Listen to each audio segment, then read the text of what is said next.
We should be recording. Yeah, welcome back.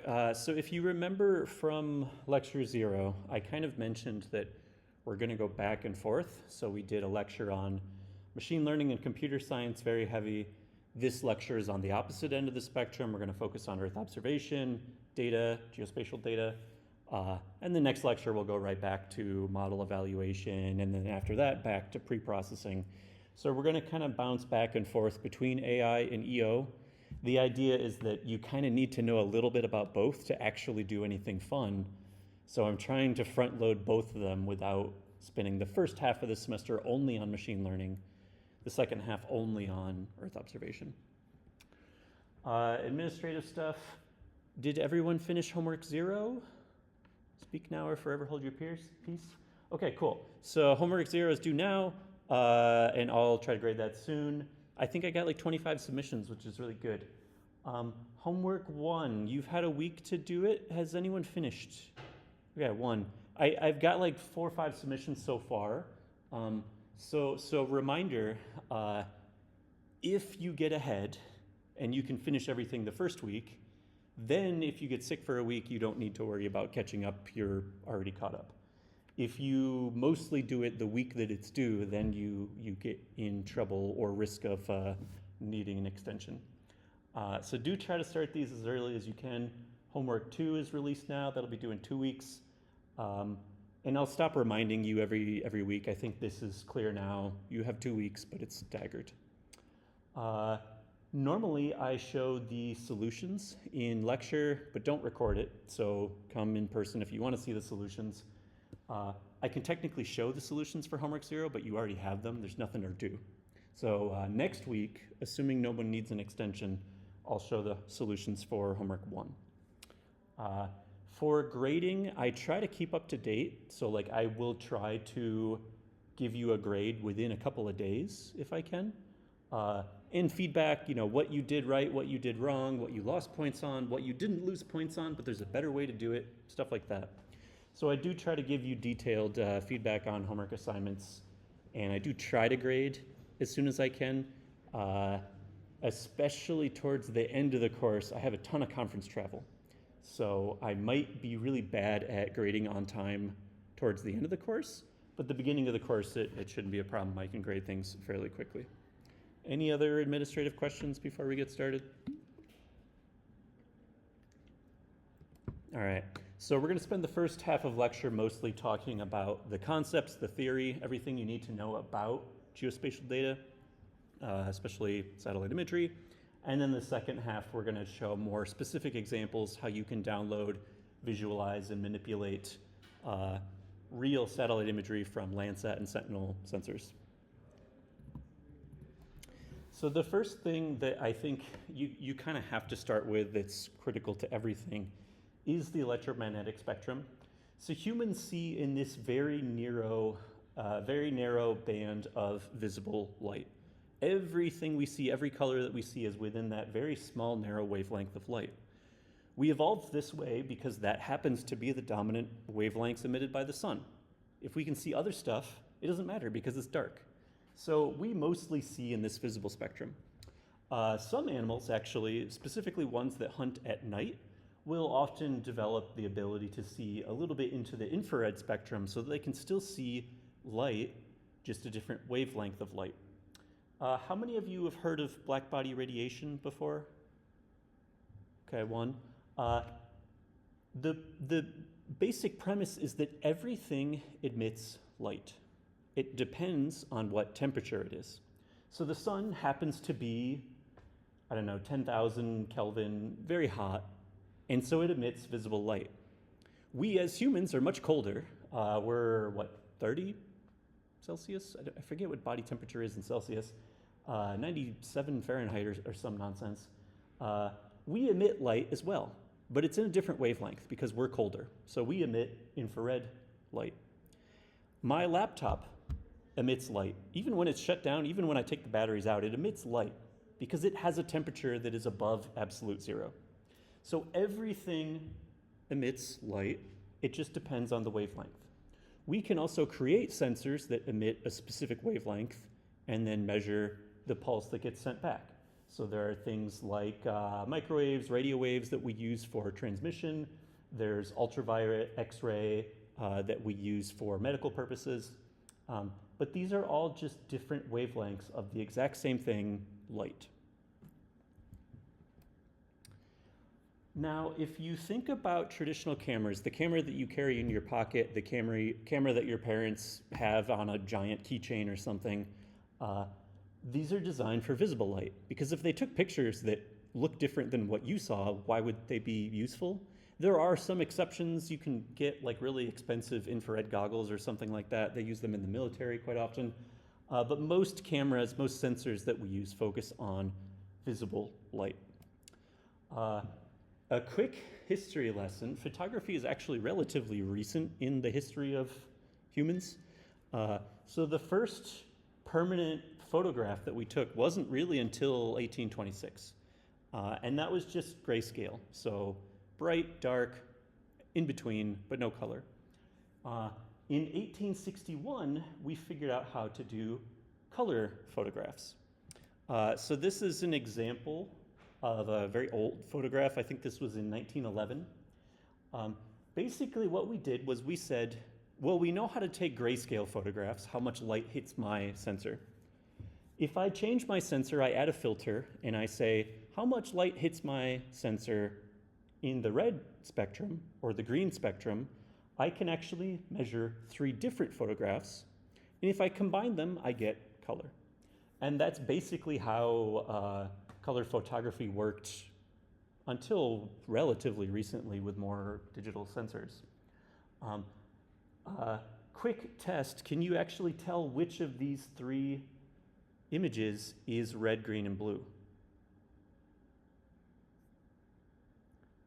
So the top one has a lot of bright light for most of the gown that he's wearing. So that's probably blue, right? That's a lot of blue surface, so it's highlighting blue.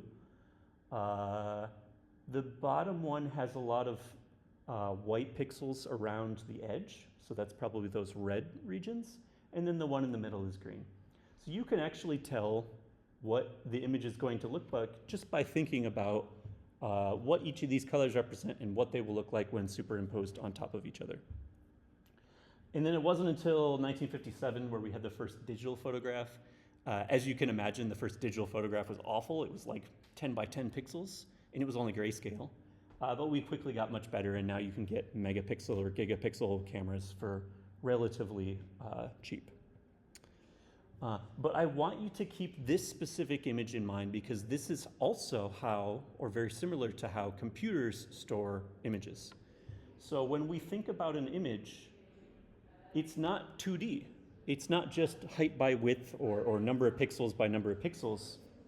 It's channel by height by width. There is a color dimension for red, green, and blue. Every image that you've ever seen in your life up until now is probably RGB only. Maybe there's an alpha channel that is transparency or depth or something like that. But 99% of the time, the images that we see are red, green, and blue, and that C equals 3. Everything that we're going to do in this course is what happens if C is not 3. So that's basically what we're going to get into. And then I mentioned this already. We can either use light that came from the sun, and we measure the reflectance of that light off a surface, which is a passive sensor, or we can actually create our own light and shine it on something and look at the light that bounces back. That's an active sensor. So if you turn on the flash on your phone and it takes an image in a dark room, you have an active sensor. You are actively passing light onto an object, measuring what bounces back. Every other time, passive sensor, light comes from somewhere else. So what happens when we go beyond RGB? What happens when we go beyond 3 color channels, 3 spectral bands? A lot of the stuff that we're going to be covering in the course is going to be multispectral imaging. So in this case, instead of just doing red, green, and blue, we can do red, green, blue, near infrared, shortwave infrared, etc. We can get anywhere from 3 to 15 different spectral bands and measure them all at the same time. It's very similar to the camera that you carry in your pocket. The only difference is that it observes more wavelengths, but it works very similar. It has these similar properties. Similar machine learning models will work both for natural images and for multispectral images. Usually these are restricted to things like visible light, infrared, thermal, radar, basically any of the wavelengths that we saw earlier. And some common examples that you'll see in this lecture will be things like Landsat and Sentinel, MODIS, and Worldview. There's many others as well. The other type of optical sensor that is common is hyperspectral imaging. And now, instead of 3 to 15 bands, we're talking about hundreds of bands, like on the order of 250 spectral bands, very small wavelengths of the electromagnetic spectrum measured for all of those different frequencies. This is very different than your traditional camera. Instead of being disjoint, where you have a bunch of different bands there's a gap in the middle, you're only focusing on this range of wavelengths, you're almost getting a continuous spectrum, where if you remember way back to calculus, if you remember Riemann sums, where you take a curve and you put a bunch of little bar chart underneath it and you measure the area, and you get those smaller and smaller, and it eventually gets the area under the curve. Same idea with a hyperspectral satellite. People often attribute these to mass spectrometers, where you take some sort of material, whether it be a mineral or a virus sample or whatever, you put it in a centrifuge and you see what mass particles get spit out. And you can measure the exact mass of every molecule or atom within that material. This is a very similar idea where I can measure very minute wavelengths. You might see one mineral or one surface property that spikes at one wavelength and a different one spikes at a wavelength right next to it, but it's a completely different material, and you otherwise wouldn't be able to tell the difference with a multispectral image with these broad bands that are being captured. Whereas multispectral imaging, these are usually targeted to a specific application. We pick wavelengths of the electromagnetic spectrum that we think are useful for agriculture or for building damage or whatever. Hyperspectral says, why not just measure everything? We'll figure out what to do with it later. Some bands will be useful for some applications, others will be useful for something else, others might not be useful until 10 years from now when we discover a new use for it. So hyperspectral imaging is a much stronger form of imaging. It also requires much larger and more expensive sensors, and I'll talk about this later. With multispectral imaging, you can get very, very fine resolution, whereas with hyperspectral, you'd have to pay a lot more money to get high resolution and a lot more spectral channels. So there is a trade-off between the two. Here are some examples of multispectral satellites. You can see Sentinel-2, Landsat-8, Landsat-7, Aster, MODIS, etc. And what I want to focus on is that every one of these satellites is completely different.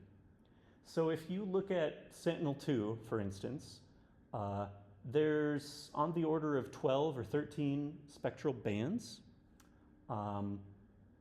Some of them observe things at 10-meter resolution or 10-meter ground sample distance, but only 4 out of the bands. Some of them are 20-meter resolution. Some of them are 60-meter resolution. So that's the 3 levels with the labels on the right. But even if you compare Landsat-7 and Landsat-8, 2 different generations from the exact same family of satellites, they look completely different. The bands are shifted by 1 because Landsat-8 added a new band 1 for coastal aerosol. The panchromatic band, band 8, which captures a much wider range of the visible spectrum at much higher resolution. It covers a different area. And all of the infrared and thermal bands are now much narrower, more specific. So you can't really train a model on Landsat-7 and use it on Landsat-8 or vice versa, at least naively. These are completely different sensors. They have a different number of spectral bands. The C in that previous equation is different. And then you go all the way down to MODIS, and you start to get a little bit closer to that hyperspectral idea, where each band is very narrow and there's a lot of them stacked next to each other. Now, the background of this image, the gray, this is atmospheric transmissivity. So when you take light from the sun and you shine it on Earth, some wavelengths of light pass right through the atmosphere and bounce off the ground and go right back out into space, and we can measure those. Those are the ones with large values.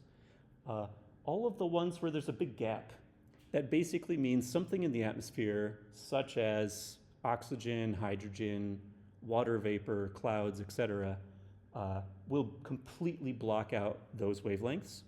You see, we do actually sometimes put sensors in those wavelengths, for example, band 10 on Sentinel-2. And the idea here is we can use this for calibration. So this band should see nothing. If it sees something, subtract that from all the bands. So you can use this to calibrate your sensors and get more accurate results. But again, point here, many kinds of satellites, they're all completely different. They're all very unique. And it's challenging to work with machine learning because of that. You can't naively take a model for one satellite and use it for a different satellite. We'll see that later in the course. This is our example of hyperspectral. Again, now you can really see that this is actually a three-dimensional object. There's the height and width dimension, but there really is a spectral dimension, and there's a spectral resolution of that sensor as well.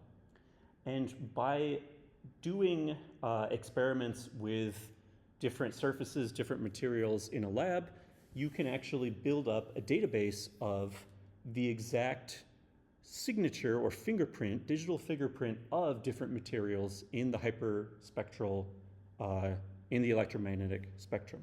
So different materials that look very similar to the naked eye, like different roof materials that are all kind of brown. They will look completely different in the hyperspectral spectrum because of these small differences in what light gets reflected versus absorbed for different materials. Those were the optical sensors. We're just getting started. There's a lot of other different kinds of sensors that we can use to observe the Earth. So radar is one of them. Now, radar is fun because it says radio, and you would say, well, that must mean it's radio waves, but it's actually microwaves. It's not radio waves that we use for radar systems. These were kind of invented first. They were originally designed by the military, but also used a lot for weather applications. So if you remember the Doppler effect, where the ambulance that's driving by sounds high-pitched, and then it passes you, and then it's low-pitched, you can do the exact same thing with clouds.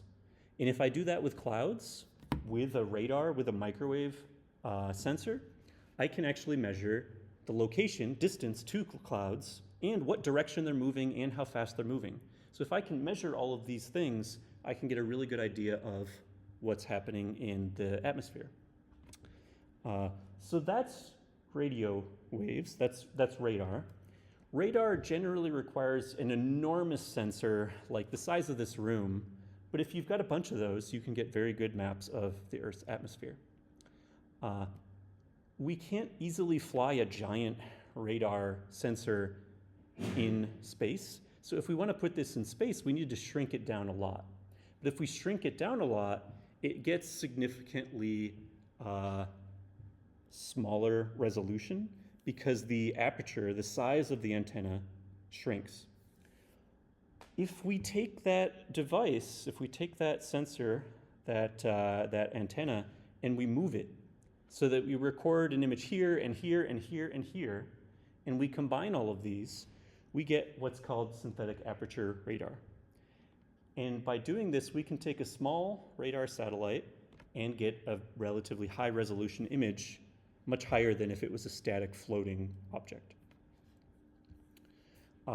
These also have a ton of different applications. For example, measuring topography, measuring flooding, so water will completely absorb this signal, whereas land surface won't, so it's really useful for mapping floods. You can use this for glaciology, where it will actually penetrate through some of the snow. So there's a lot of applications of SAR data. You can also take multiple SAR images from completely different times, different days, different years, and you can compare them. And what you get out is an image that looks like this. Now, what is this and what's going on here? So the radar and SAR images that we take, these are active sensors. We are firing a microwave at the ground and measuring how long it takes to get back. So we have distance, right? We have the time from signal start to signal back. So we can measure topography, we can measure distance to the ground. We also have more information. So we can take our microwave and we can polarize it, and we can say, I don't want to accidentally absorb other random radio sources from the ground. I only want to focus on the signal coming from my sensor and bouncing back. So we polarize it. And what we're measuring is not just an intensity on a screen, on a sensor. We're actually measuring the phase and the amplitude of the wave. Now, if I take two images and I cross-correlate them, I get interferometric synthetic aperture radar, or INSAR. And the idea here is that each of those cute little rainbow bands, these are actually the phases of waves as they change. And each one of those phases is on the order of a couple millimeters. So you can see very, very minute deformation in the ground surface just by comparing two images from the same satellite at different times. The satellite might go up and down in its orbit. That doesn't really matter, because what's important here is the difference in phase, not the difference in amplitude. So these are commonly used to measure both rising and falling of the ground. So if there's an earthquake, which is the image on the right, you can actually see what parts of the ground bulged up and what parts of the ground sank when that pressure was relieved.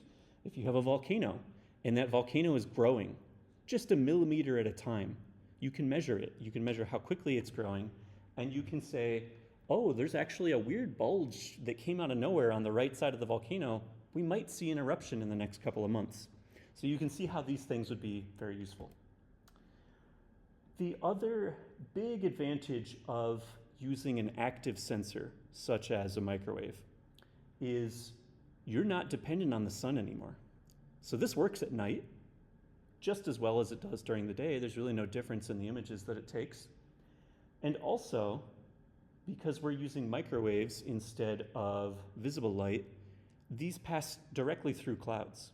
So if you have a big storm that floods or destroys a whole city, it's probably going to be very cloudy, but these sensors work perfectly fine with clouds. You can see all of the areas that were damaged. So there's a lot of advantages of using these sensors. We're not going to do too much SAR stuff in this course, but this is a great topic for a final project if you want to explore this in more detail. Another thing that people do that's kind of similar to the idea of radar is LiDAR. So now instead of firing a microwave, we can actually fire a laser at the ground. This can be ultraviolet, visible, infrared, whatever, preferably something that doesn't damage people's eyes if they look up at it. And what you get out is essentially a 3D point cloud of, for every laser signal, where did it reflect off of, and how long did it take for that laser to be reflected back to the original sensor. This is a very similar technology that's used on things like self-driving cars, but you can also use it for meteorology, geodesy, forestry, anything you want. Especially forestry and archaeology, these are very commonly used to basically generate large 3D maps of forests. And you can measure things like biomass, how much CO2 might be sequestered in this forest, or things like archaeology. Are there any weird things that might be ancient buildings that we couldn't normally see just by flying over? So this is yet another very different and very unique data source that people can deal with. Again, we're not going to go into too much detail of this in this class. We're mostly going to be focusing on these multispectral sensors. but there's a lot of other data out there that is worth exploring for your final project. The other thing that's important for understanding satellites is the orbit of the satellite. So if you've got the Earth, which is my fist, and you've got a little tiny satellite, it can go this way, it can go this way. The result is completely different. So there is a very important decision that needs to be made here. If I go around my fist, then the satellite is revolving around the Earth, but the Earth is also rotating at the exact same time. And if the Earth rotation and the satellite revolution are timed correctly, you can basically get things in a situation where the satellite appears to hover above a specific location. So you only get coverage of one specific location that you're focused on, but you get continuous coverage. You can essentially take a video of the surface of the Earth from space. This is known as a geostationary orbit, and this is very common for things like weather satellites or communication satellites, where you want to ensure that you always have coverage of an area, and you can put up a bunch of them so that you have coverage for most of the Earth. Maybe it's hard to get to polar regions, but no one lives there, so that's fine. And you can generally map most things, but at very low resolution. So this is common for weather and communication satellites. What we're mostly going to be doing in this course is satellites that are in polar or sun-synchronous orbits. So this time the Earth is spinning, but the satellite is going around the polar axis. And what you get is something that kind of looks like this. So it looks like the satellite is just going up and down, up and down. But the Earth is also spinning. And so as a result, the relative trajectory of the satellite compared to Earth is actually diagonal. So most of the satellite imagery we're going to be seeing in the second half of lecture, it's going to be diagonal. It's not going to be a perfect up-down image. So that's also something to understand, and this is why. So the idea here is if you, the audience, are the sun, the side of my fist that you see right now is daytime. The side of my fist that you don't see is nighttime. And the satellite is designed to go around like this. It's not perfectly at solar noon and midnight, because then you get reflections off of water bodies and things that distort it, but maybe like 10 a.m., 11 a.m., a little bit off, so that you still get coverage of the Earth at the exact same time for every image that it takes. You don't really get any images at night on the backside, so you're mostly focusing on the images that it gets during the day. So this is very common for those optical sensors, Earth observation satellites. So I've shown you a bunch of concepts that relate to satellites, which ones have more bands, less bands, etc. And you might be asking, how do I actually pick one satellite that's right for my application? So I like to think of things in terms of three different resolutions. The first and the most obvious one is spatial resolution. Now, if you're coming from a computer science background or computer vision or graphics, resolution usually refers to the height and width of the image, the number of pixels by the number of pixels. So like a 4K monitor, 4K would be the resolution. In Earth observation, when we talk about resolution, we're actually talking about the size of 1 pixel. So the ground sample distance, the distance between 2 points in the image. There's many different satellites out there that have completely different resolutions.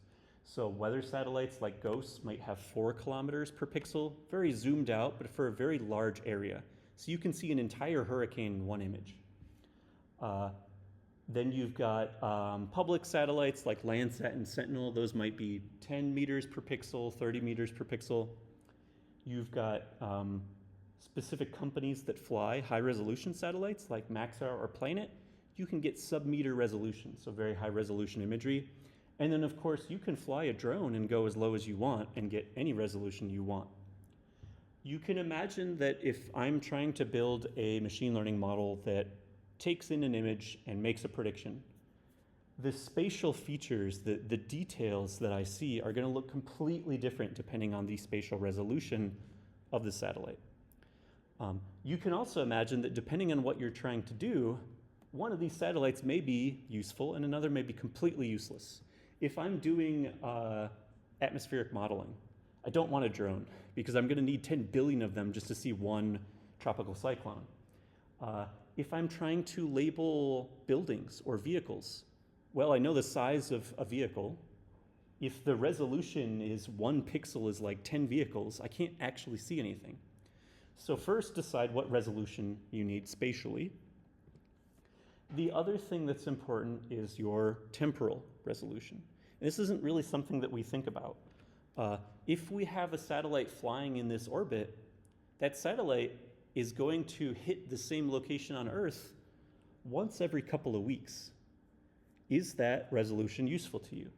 If you want continuous imagery, you can use a geostationary satellite, but then you're very limited as to what locations you can target and what resolutions you get. So different satellites have very different temporal resolutions. And then you can also think about resolution on the spectral dimension. So there's grayscale or panchromatic satellites that are extremely high spatial resolution and no spectral resolution. I just want to see things as detailed as possible without worrying about the different colors that exist. There's plenty of high resolution satellites that are only RGB. There's plenty of moderate resolution satellites that are only multispectral or hyperspectral. So depending on which one of these things you want to prioritize, you can help narrow down which satellite is useful to you. The other thing is that these are usually a trade-off between all three. So imagine I have a satellite and it takes a very low resolution image of half of the Earth. I get a new image twice a day, maybe. So I get very frequent temporal repeat. If I zoom in to one narrow location on Earth, very high resolution, I might not get a repeat of that same location for a month. You can make up for this by using a constellation of satellites. You just fly multiple satellites and then you increase your temporal resolution while still keeping high spatial or spectral resolution. But there's generally a trade-off between these. You can't have all three of them. You choose two, maybe, if you're lucky. We're about 30 minutes in. I have a break for the middle-ish, but this is the closest to the middle. Maybe we do like a quick 5-minute break and then continue. I mentioned this over email. We're going to use a couple of websites to download data, and we're going to use a couple of applications, both on the command line and a visualization application. So install these if you don't already have those. Make accounts for those if you don't already have those. Who is on Windows? One. Everyone else is on Mac or Linux? Okay. So I mentioned this in lecture 0. I'm on Mac, and Mac and Linux have a very similar command line interface. Windows likes to do its own thing, and they like to change what they're doing. So on Windows, on Mac and Linux, there's a terminal, and everyone has the same terminal. On Windows, you can choose between Command Prompt and PowerShell and WSL and Anaconda Prompt and like 10 other terminals, and they all have completely different syntax. And I don't know any of them, so I can't teach them to you. So what I recommend for this specific class is you can install WSL. This is the Windows subsystem for Linux. And that basically creates a fake Linux on your operating system without taking up very much space. And then all of the same commands that I use for Mac and Linux will be the exact same thing for you to run on Windows. You can also use PowerShell or Command Prompt or whatever if you know it. I don't know very many people who know it, so I assume this is mostly new to Windows people. This is probably your easiest bet. You can also do a virtual machine. You can also dual boot both Linux and Windows, but WSL is the most lightweight. It'll take you 5 minutes to install, and you don't have to install yet another entire operating system. It just translates between one and the other. So we'll restart in 3:40, just to give people time to install these, use the restroom, whatever.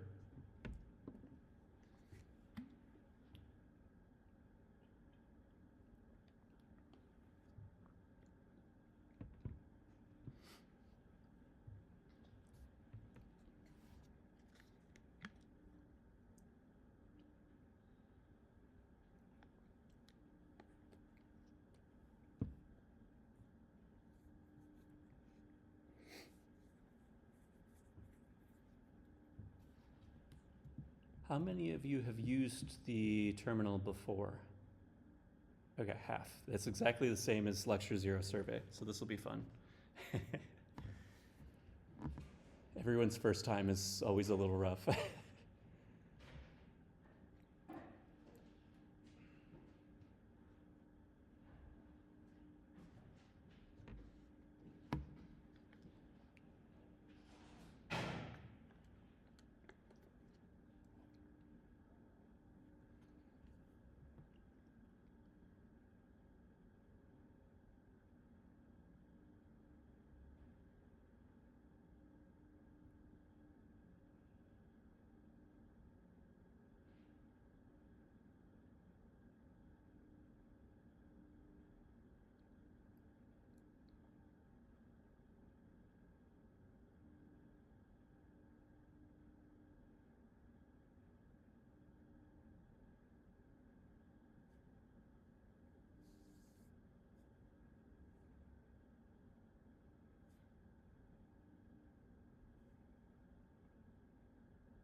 I should also probably start QGIS because it takes like 10 minutes to load on macOS. I mean, it takes like 2 minutes, but it's ridiculously slow. I don't know if this has changed, but they don't build binaries for the new ARM architecture. They build it for x86, so they have to like translate everything between the two. I think if you compile it yourself locally, it's much better, but it's quite slow now. Oh, it was pretty quick this time. For me, it was also quick today. Good. After I installed it. I swear it used to be much worse, but it seems like they're improving. Good. Cool.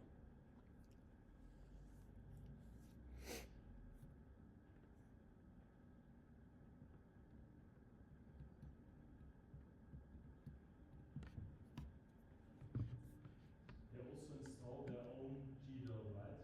If you install QGIS, they have their own GDAL. Yep. You can compile it from source and you can use the same one for both, but it's much less fun. Done it before. Yeah, basically there's a kind of trade-off. Like the Linux, Unix world is all about one little application that does one thing well and everyone reuses it. And the Windows world is more about let's bundle everything into applications that can't conflict with each other. You don't have problems with versions. Everything has its own GDAL with a different version and everything's happy. And neither one is good or bad. There's pros and cons of these ideas. But that's why historically most of these graphical user interfaces have a lot of things bundled with them as opposed to separate installations.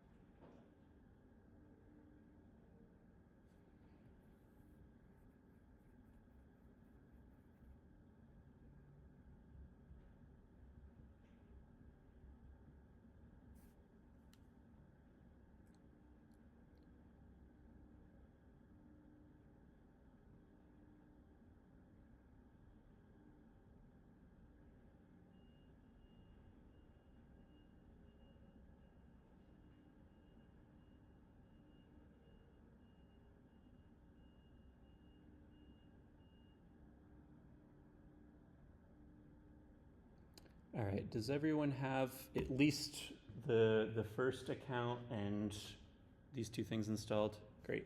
I completely forgot to send an email last year, so I'm glad that I did send an email and warn people ahead of time. This will save you a lot of time if this is already set up. I couldn't click on the GDAL link. Oh, is it broken? If you type gdal.org, that should work. But maybe the URL that I put in here is malformed or something. I'll fix that. Thank you. Fix GDAL URL. Okay. So how do we download data? How do we visualize data? First, I want to talk about Landsat because that's the first thing that we're going to focus on. So like I said, Landsat is a whole family of satellites, Landsat 1 all the way through Landsat 9, which is the most recent. And now there's Landsat Next, which is being planned. I don't know when the launch date is for that. And what you see is there's basically continuous coverage with at least one, sometimes two satellites for the whole Earth for over 50 years. Landsat itself isn't the best sensor. It's 30 meter per pixel, so it's relatively lower resolution. You can't see small details like cars or even buildings. But for a lot of applications in forestry, agriculture, land cover mapping, you don't need that resolution anyway. And because you've got 50 years of history, you can actually see very large differences that occur on decadal scales, things like climate, as opposed to instantaneous differences. So we've got 50 years of history. We've got a bunch of different satellites. Wherever you see cross-hatching, that's where there's something wrong with a sensor. One of two sensors broke, or there's artifacts in the image that make it difficult to visualize. But we mostly have pretty good coverage for all of these satellites. So these would be ones you can actually compare in a machine learning model, because you said earlier that like comparing outputs from different satellites is difficult to compare or feed into the same model. Yeah, so I wish that were the case. I wish it was easy to compare all of these. The problem is that every Landsat generation has newer and better sensors that are completely different than the old ones.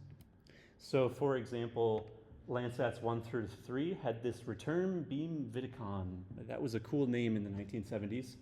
But that was only on Landsats 1 through 3. And it broke immediately when they launched the satellite, so no one actually uses it anyway. Landsats 1 through 5 have this multispectral scanner, which was really the first multispectral imagery we ever really had of the Earth. And it turned out, after we launched it, we realized this is actually really, really useful. A lot of the stuff in the near infrared and short-wave infrared is more important than the RGB for a lot of applications. So the first 5 had this multispectral scanner, but really low resolution. And then later they added thematic mapper, which added a lot higher spatial resolution and spectral resolution, so much better. Landsat 6, if I go back to this chart, you see a little vertical line for Landsat 6. This one failed to reach orbit and crashed back down to the Earth, so there's no data from this one. So if you ever notice people talking about satellites and they pretend that Landsat 6 never existed, that's why. It basically didn't. But we quickly, soon after, launched Landsat 7 with an enhanced version of the same thing. And then the newest Landsat 8 and 9, these are actually quite comparable. They're mostly the same sensor. There's slight improvements, but they capture the same wavelengths with the same number of spectral bands. So it's not too hard to compare from one sensor to the same sensor. If you want to do Landsat 1 multispectral scanner and Landsat 5 multispectral scanner, they're kind of similar. But if you do Landsat 5 to Landsat 7, they're completely different. They're not really comparable anymore. To make this easier to see, these are all of the different things that we just looked at. So Landsats 1 through 5, that multispectral scanner, it actually only had 4 bands, and they were about 80 meters per pixel, so pretty low resolution. Then Landsats 4 and 5 added a second sensor on the same satellite called Thematic Mapper, and now that's got 7 bands. And it captures more of that shortwave infrared and thermal. And then Landsat 7 Enhanced Thematic Mapper Plus, that adds this 8th band, this panchromatic band that has very high resolution, 15 meters, whereas everything else is 30 or even 60. So still higher resolution, but you could technically compare Thematic Mapper and Enhanced Thematic Mapper if you just throw away band 8 and you resample. So now you see what I mean. If you know what you're doing, they are comparable, but you have to know what you're doing, and that's not always easy. 8 and 9 is the most recent one. That's what most people are using nowadays. I've had that for about a decade, and you can see all of the bands are much more narrow, So we get a more detailed view of the electromagnetic spectrum, not just a wide swath. And there's a bunch of them. So we have that band 9 that allows us to do calibration and look for clouds and things. Band 1 is also useful for aerosols. So that's used in a lot of experiments. And then there's different types of thermal bands for different amounts of thermal energy. Landsat Next is the next one that's planned, and this is actually very comparable to Sentinel-2 in the sense that it has a lot more bands, much more narrow. Some are 10 meter, some are 20 meter, some are 60 meter. But this is planned to have 26 bands, whereas Sentinel-2 only has 12 or 13. So it's trying to one-up the competition yet again. There's always an arms race between who's got the best satellite. But luckily, this data is all free and publicly available. So for us researchers, we love the competition. Yes, please keep launching more satellites with better resolution. We'll keep using whatever data we can access. The other thing that you need to know when looking at satellite imagery is that for the same satellite, for the same sensor, there's also different product levels of that sensor. So for instance, if I'm flying a satellite and I take an image, that is a raw image, that is a level 0 product. If I have good telemetry on the satellite, I know approximately where this image came from. And if I know the angle that the satellite's facing, if it's not perfectly straight down, I can kind of triangulate where it's located and what it would look like if I put it flat on the Earth. But that's about it. I don't have very good information on geolocation. But I have it instantly. So the second the satellite passes over, it snaps an image and it downloads it to a server, and you could access that very quickly. So raw imagery is still useful for things like responding to natural disaster or war zone immediately after something happens. You can use that image right away. If you give NASA, in this case, a day or so, they can process this to a level 1 image known as a top of atmosphere image. So this takes that raw image and it says, I've got a map of the Earth. I know where things are. I know approximately where the image is. I can kind of shift it around a little bit to make it perfectly line up with very good geolocation, very good precision. And now I can say, this is actually exactly where this image was taken. And I can look at other images at different times and I can say, everything lines up perfectly by pixel to pixel. I can compare before and after. I can do something like change detection. But this is still top of atmosphere. There's a lot of atmospheric noise that influences the signal. So I can also do atmospheric correction, which again is another step that takes a long time. It might take them another couple days. But if I do it, I get a much clearer image that has less haze, less aerosols that affect it. So you can see the difference on the right. Top of atmosphere is a little bit hazy, a little bit blurry. But if I go all the way to surface reflectance, I get a very clear image of the surface of the Earth. Now, if you go back to here, you'll see Landsat 8 and 9 have two different sensors. There's the optical sensor and the thermal sensor. And you kind of see it here too. There's a big gap between optical and thermal in terms of wavelength. So these are quite different products and they require quite different corrections. So NASA and others will ship different products for surface reflectance for the optical sensor versus surface temperature for the thermal sensor. But otherwise, they're basically the same thing. They're geolocated, they're atmospherically corrected, they're calibrated, they're useful comparable measurements, not only across Landsat 8 versus 9, but also across 10 years ago versus today. You don't want sensor drift to influence your predictions and say, oh, the sea level is rising, but only because our sensors were broken. If our sensors are right, we can actually measure these minute changes correctly. There's other level 2 products out there that I'll talk about. We saw spectral indices already in lecture 0, where you just do a ratio of a couple bands. That's much better if you have the band's surface reflectance. Similar for aquatic reflectance. And then you can go even farther to do level 3, and these are more derived products that are essentially maps made from raw imagery. This isn't on this table. There's a newer trend in research right now where you build a giant foundation model and you process all of your images to embeddings. And a lot of people would consider embeddings to essentially be a level 4 product of the original image. But we'll talk about that way at the end of the lecture, so don't worry about that for now. And last thing that we need to know, all of these satellites have their own reference grid. So the Landsat satellite has a relatively stable orbit. It always passes over a certain region at a certain point in time. So for instance, if I look at this image, let's say on day 1, the satellite passes through path 26. It goes in this direction. And then the next day, maybe the satellite comes down through path 30. And then the next day it does, I don't know, path 34. And then the next day it goes through path 25 and 29 and 33. And what you get is you eventually get coverage of every location on Earth. There's a little bit of overlap between different passes.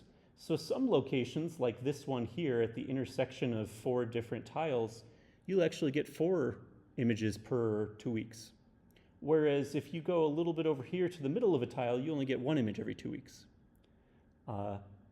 The other thing that's important is that the Earth is cloudy about 75% of the time. So most of these images are garbage. Some of them are very useful. Of course, depending on your application, some people actually want to see the clouds for meteorology. So this is that diagonal trajectory that we showed, and there's something called a worldwide reference system that records for every image that it's taken approximately where it is. There's also geospatial metadata, so you know exactly where it is down to the meter. But this gives you a rough idea. If I'm looking at one country, one state, one province, this is approximately the row and the path that I'm interested in doing. Sentinel has a similar thing. I think it's MGRS, but I don't have an image for that. It's just different size and different exact area. So let's start downloading data. The first one I want to talk about is Landsat, because that's what we've seen. And it's also one of my first sensors that I started working with. You can download this directly from the USGS at the Earth Explorer website. Let me go to that and show you what we're doing. Make it a little bigger. Okay. So this is the USGS website. You might need to log in if you are not yet logged in. You can view the website without logging in, but you can't download anything without logging in. So what we have here is a search criteria that we're going to go through, and then a map of the world. You can zoom in, you can shift around, whatever. So the first thing we need to specify is where, spatially, do we want data from? There's a bunch of different ways to do that. For example, you can directly upload a vector file that tells you the locations. You can also search by name. So if you're looking at the US or the world, you can search by country, feature class, feature type, etc. I actually prefer this down here. So you can draw a polygon just by clicking one coordinate at a time, or you can use the map, the bounding box of the map as you see it, as your coverage. So let's say I want to look at something like Greenland. I can zoom into Greenland and I can say, oh, I'm really interested in this glacier, this specific glacier. So let's see what images are available for this glacier. If I use map, it basically just adds a polygon for me based on the bounds of the map. I can also shift these around or add more points if I want a more complex shape. I can even upload a vector file that contains the shape, but this is good enough for now. So that's my area. The next thing I want to specify is the time range. So if I'm looking at Greenland, there's not a lot of images during the winter because it's dark. and it's cloudy most of the time anyway, so maybe I want to focus on the summer. So I can either specify an exact range of dates, or I can say Northern Hemisphere, we'll do June, July, August, maybe September. Those months are more likely to be cloud-free and sunny. Okay, so that's all of my top-level queries, space and time. Next, I can specify what data I want. So there's a lot of different data that the USGS provide. There's higher resolution aerial imagery like NAPE. This is 1 meter per pixel, but only for the US. There's some commercial satellites, old declassified military data from 50 years ago that's actually kind of useful sometimes. Elevation, etc. We're going to focus on Landsat today. And there's different types of Landsat. When it says collection 2, this is a second reformatting of the entire archive to be better formatted, better data, more reliable. So we do want collection 2. We don't want level 3. We don't want level 1. We want to focus on level 2. That's the surface reflectance and surface temperature, because I'm looking at glaciers, not the clouds above them. So we'll do level 2. And we'll do Landsat 8 and 9. This is the most recent. If I want to study glaciers 20 years ago, then I would look at Landsat 7 or Landsat 4 and 5. But for now, if I'm looking at recent, this is fine.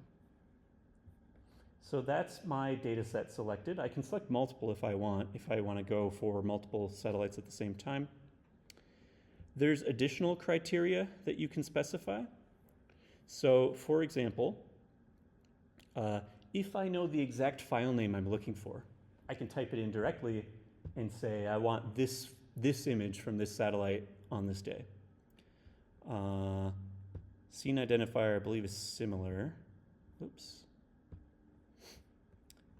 I mentioned that WRS path and row. I can also search based on this. So I don't even need the original spatial thing. I can search if I know those numbers.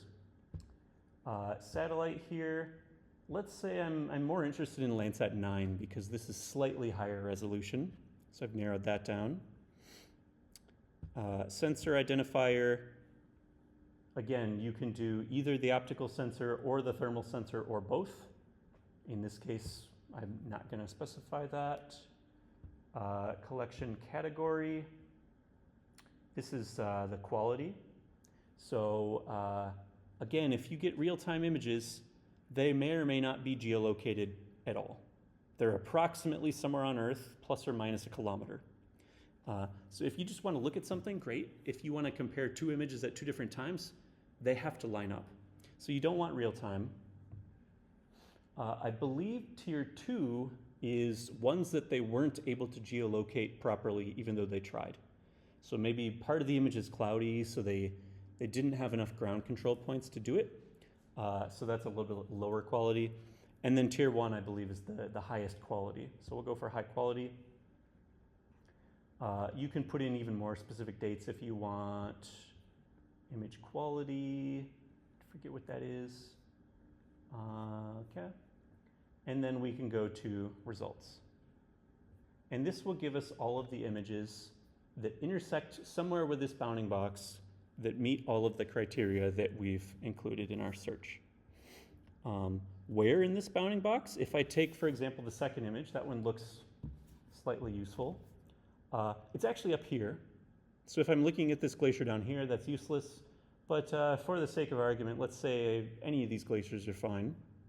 So that's the footprint. I can show a preview of what it will look like if I overlay it. So you can see it's quite well located with these glacial channels, these lagoons. I can see I believe this is the metadata. Compare browse. Oh, that's if you want to compare multiple. This is the metadata for this image. So there's a product identifier. This also goes into the file name. And this actually tells us quite a lot of the information we want to know about the satellite. So LC09, that means Landsat 9. Level 2, This is the date that the image was taken. Or sorry, no, this is the WRS path and row. This is the date that the image was taken. This is the date that the image was reprocessed. So something like atmospheric correction. Sometimes they will re-release an older version, so the second number also matters. Level 2, tier 1, etc. So a bunch of information just from the file name. And you can see this here. So there's the date acquired, collection category, collection number, path, row, roll angle, cloud percentage. There's a lot of information here. Image quality 9 out of 10, that's pretty good. You can even get things like the sun elevation and azimuth at the time that the image was taken. So if you really want to do 3D modeling, you can figure out the direction of the cloud shadow, etc. These are the lat-long coordinates of all the corners of the image, etc. So a lot of metadata available to us, but that's the zoomed in version of the image. You can see a little bit of clouds over here, but not too bad, relatively clear. It looks like there's also some clouds over the snow. Okay. Now for downloading these images, you have two options. If you just want one image, then you can directly go to download options. If you want 10 images or 100 images, that's going to be really painful and slow. So you can add them basically to a shopping cart, bulk download, and then they'll process all of them and give you a script that you can just quickly download all of them at the same time. We're just going to do one image, so I'll go straight to download options. I've got two options here. I can download either the surface reflectance or the surface temperature, and I can either download all bands or specific bands instead of all of them. And then product options, that shows you all of the different bands. So you can see what the options are. I'm just going to download all of them, and I'm going to download all of the surface reflectance. So click download all files now. Yes, I am sure. If you're lucky, it's going to open 1 billion tabs and download 1 billion files.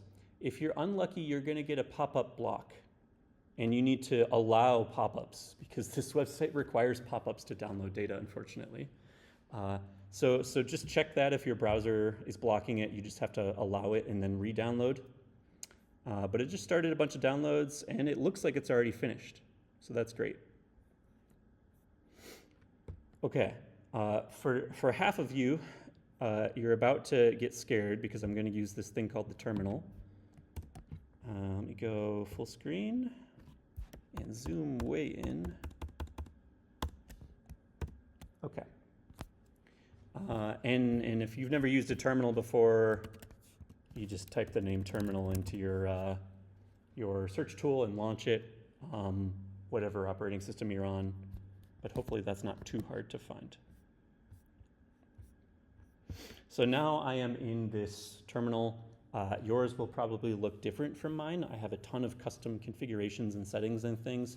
Yours might be black and white and really boring, but that's okay. You can add pretty colors later.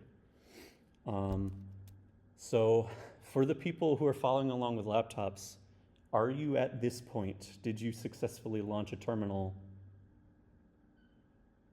Let me know if that is not the case. Okay.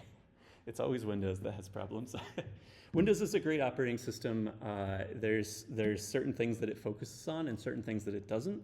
It is much better at being user-friendly for non-computer experts. It is a little bit less fun for computer experts who need to do the low-level stuff like this. You good? Okay, cool. So a few commands just to get yourself situated that might be useful. And there's 1 billion commands that you should learn at some point. There's a whole book that I shared earlier that's free that I would highly recommend for learning them. I'm going to show you like 5 commands that will let you survive the course. And that's all you really need for this course. So depending on your fancy prompt, you may have no idea where you are. You can do pwd to get your current personal working directory. I am in the folder users/Atom, essentially the home folder of my computer. I can type ls to list files and see what is in my home folder. So I'm basically showing you the Windows Explorer or the file manager, but from the command line. So ls tells me all my files. I can do cd to change directory or change folder. In this case, I want to go into my downloads folder. This may be in different locations depending on your operating system. And now that I'm in my downloads folder, I'm going to run ls again, and I'm going to see all of the files that I just downloaded. So all of these different bands of satellite imagery. Have I lost anyone? If you can survive these, this is just 3 commands so far, that's probably good enough for most of this course. But you can do a lot of fancier things too. I can directly run Python from the command line. So if I run Python, now I'm in Python. I can do print hello world. I can import things, sys.version info. That's my Python version, etc. This is the same stuff that you saw in Homework 0. I can do this directly from the command line and play around with stuff without even launching a big Jupyter notebook. Speaking of which, you've already seen Jupyter Lab commands that I showed how to launch a notebook. There's other ways to do it too, like graphical user interfaces for Conda, but I always use the command line. Okay, so let's go back to these files that we downloaded.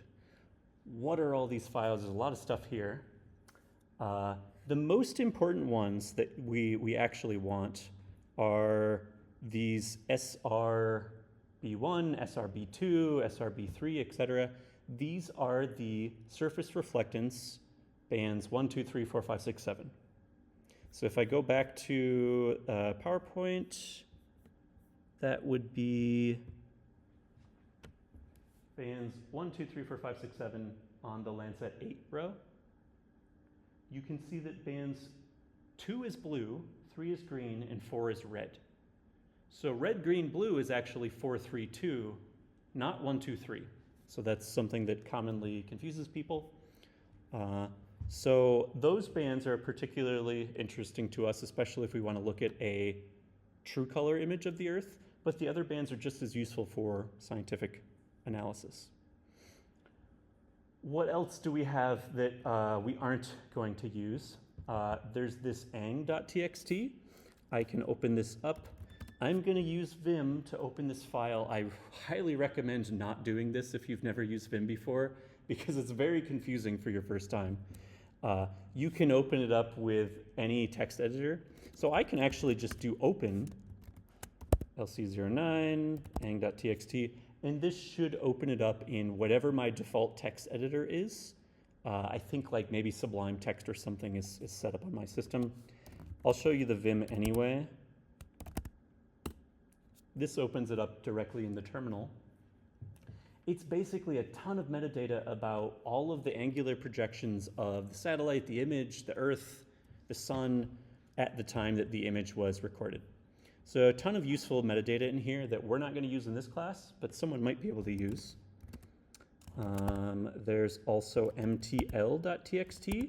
There's also an XML version of the same file if you want to load it into an application that requires XML, but txt is easier for me to visualize right now. This is all of the metadata that we saw online. So you can see our bands are stored in uint16. That's the data type that we stored our data in. Image quality, saturation, bounds of the image, projection, I'll talk about later. Reflectance, maximum, minimum. So all of the metadata about the image that might be useful later. And it just keeps going. There's so much information in here that can be useful for things like normalization or data analysis. Other than that, there is a QA pixel band. This is actually quite useful. This is quality assurance band. This tells you which pixels are clouds and which pixels are not clouds, and everything in between. So there's like different confidence levels, different cloud versus thin cloud versus snow versus ice. So this can be quite useful for analysis. Similarly, there's one for aerosols, which is unique to Landsat 8 and 9. So there's a lot of metadata and a lot of image files. Now I want to learn more about these image files. I would like to manipulate and use these image files.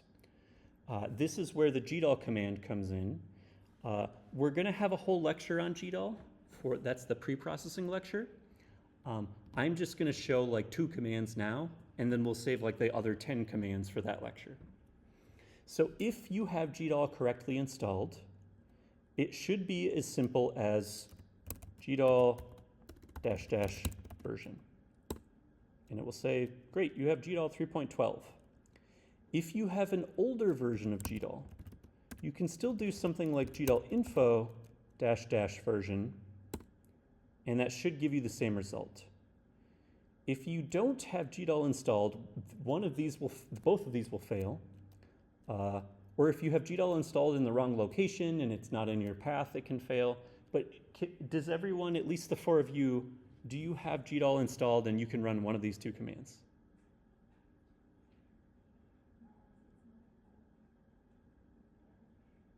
If you're on Linux, you can do sudo apt-get install GDAL. That should also work on WSL, so that can be done on Windows. If you're on Mac, I recommend the default downloader or Homebrew or Conda or anything else. There's a bunch of different ways to install GDAL, but this is usually where people get stuck. It's installed, but it's not installed in the right location, or it's installed on one system, not another system. Same thing with Python, right? This is, you've probably suffered through this at least once. The bonus from source, and I don't know if that was a good idea. So I build all of my software from source, and I really don't recommend it, but if you really want to get nerdy, there are fun things about it. There are fun advantages of it. So I can build GDAL with very obscure drivers that you don't get by default when you just use the normal installer or the QGIS installer. But yeah. Also install it in its own virtual environment. Yeah, you can do that. Or you can install it in a system location. You can do anything you want. Yeah. To link it to all your other projects. I did use Homebrew, but it still says it doesn't find. Both GDAL and GDAL info doesn't find. Try GDAL info. It might be one of the older versions. Homebrew usually works. Do you have to source some Homebrew thing? So if it's installed and you can't find it, there is another useful command. So in Python, we can print things. This is not Python. For most of you, this is probably either Bash or Z Shell, which has a command called echo that's basically print. So I can echo $, which means variable, all capitals shell, and that will tell me what I'm using. I happen to be using fish, which is completely different than the rest of you, but I like it. You're probably getting bash or Z shell instead. If I do echo $path, this will tell me all of the locations on my computer that are searched by default. So most of the time on Mac or Linux or WSL, things are installed in /user or /user local. Those should probably be in your path. If you know where it was installed, you can directly use it. So I could say user bin GDAL whatever and use it directly. But it really depends on where it might have been installed to. You can change your path. You can add things to your path. I think Homebrew installs things to user local bin, and I think it automatically should be in your path. So I'm surprised I can't find that one.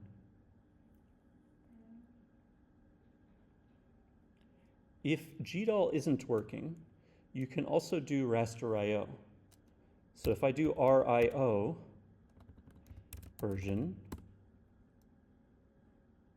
I have raster.io 1.5. This is a Python library when you import Python, you run Python and you import raster.io, it's using the same thing, but this is the command line tool. But again, you've probably got like 5 Python environments, and it depends on which one is in your path.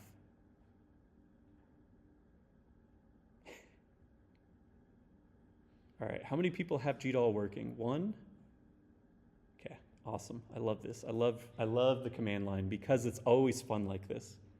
So I'll keep going, and you can watch, and the recording will be on YouTube, so you can follow along directly later. And then maybe after lecture, if you've got 5 or 10 minutes, I'm happy to hack on all of your laptops and find where GDAL might be installed, or help you get GDAL installed properly.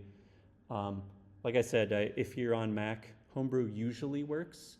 Conda usually works regardless of where you are.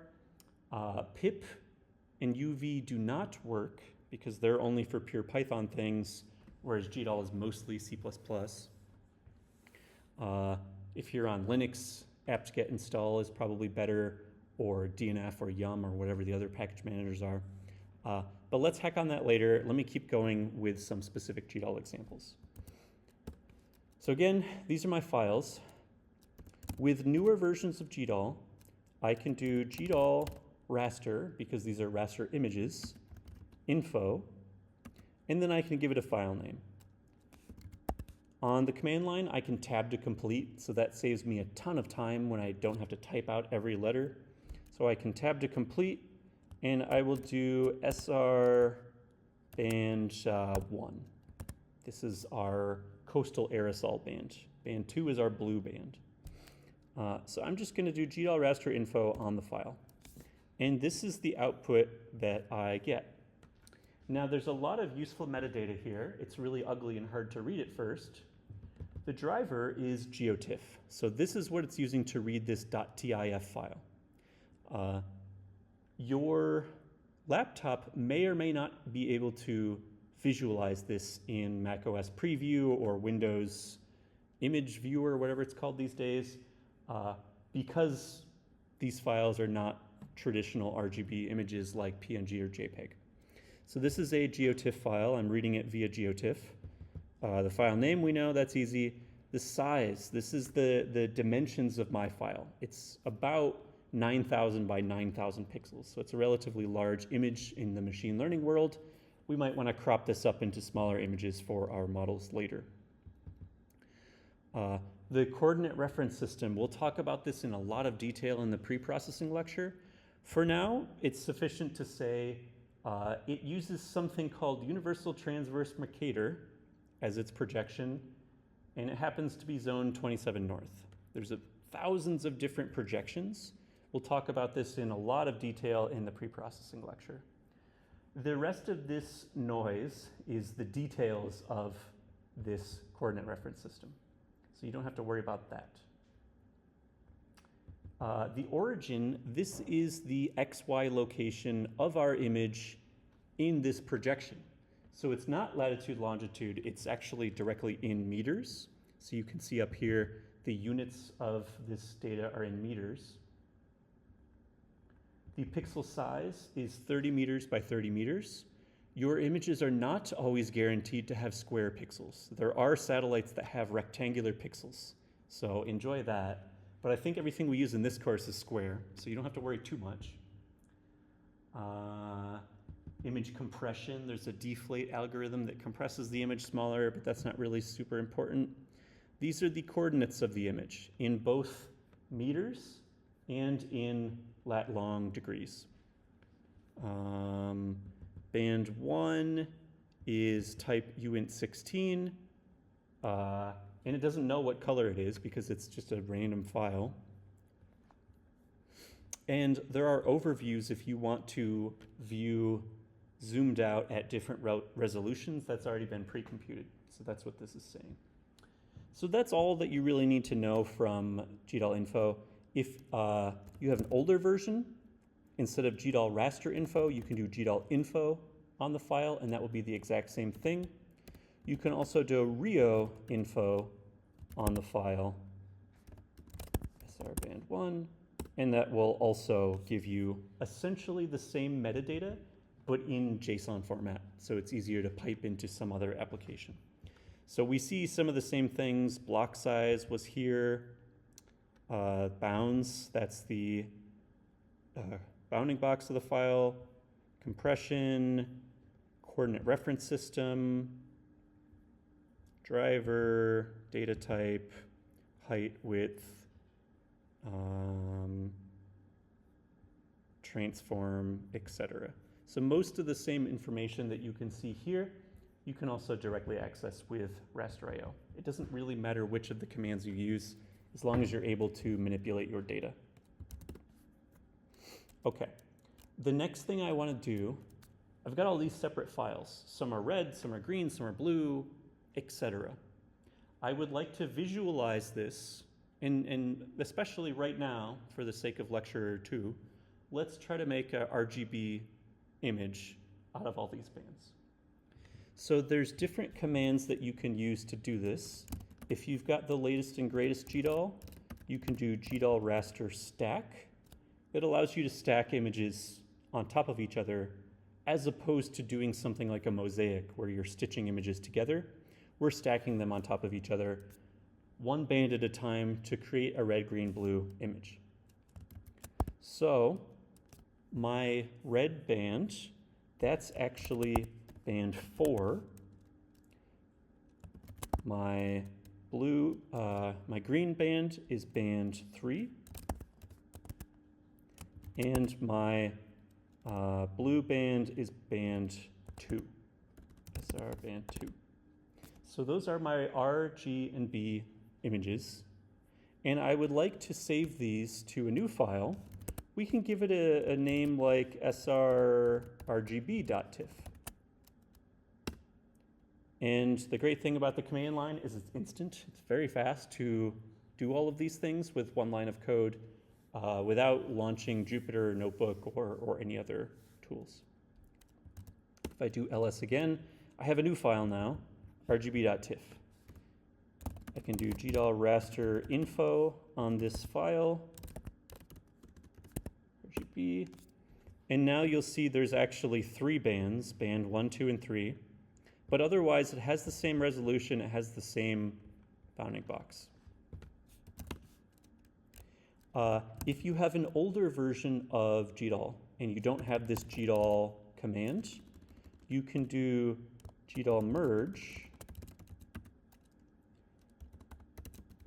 and you can actually directly access the help message for this. So for example, this would look like GDAL merge. I want to do -separate. This tells me I'm merging files not based on location, like a mosaic. I'm merging files based on the spectral dimension, like stacking them on the image. So it's a little bit more confusing. And then I do the same thing, red, green, and blue files, and then output file. If you don't have GDAL installed or you have trouble installing GDAL, you can also use riostack, which is quite similar. You just do riostack all of your input files, your output file.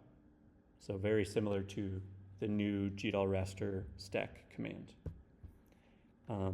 And there's a bunch of options here. We're not going to get into these until the pre-processing lecture, but for example, you could change the resolution of your image. So one of those commands will hopefully get you a RGB file. Now I want to view this in QGIS. So I've launched QGIS. You can see a bunch of old stuff that I've been working on, but I'm going to open a new empty project.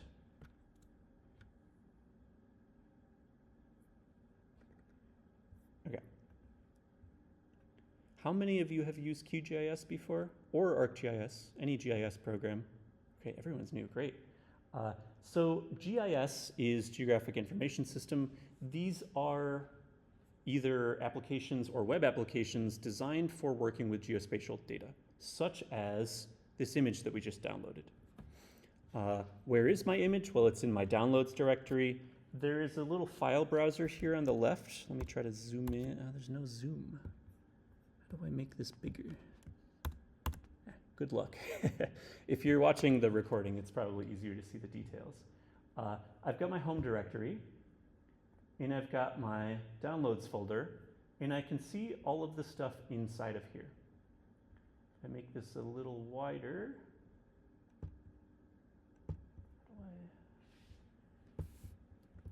there we go. There's no slider, but it does work if you click it. So if I make this wider, I can see all of the files. What happens if I just look at band 3? That's my green band, I think. Yeah. So I get an image that looks like this. I can zoom in a little bit, and you can actually see quite a lot of detail here. If I zoom in farther, you can actually start to see the crevasses in the glacier. You can see rocks. You can see water. That's all that black stuff. It doesn't reflect light very well, so it looks much darker. But that's more or less my image of the Earth.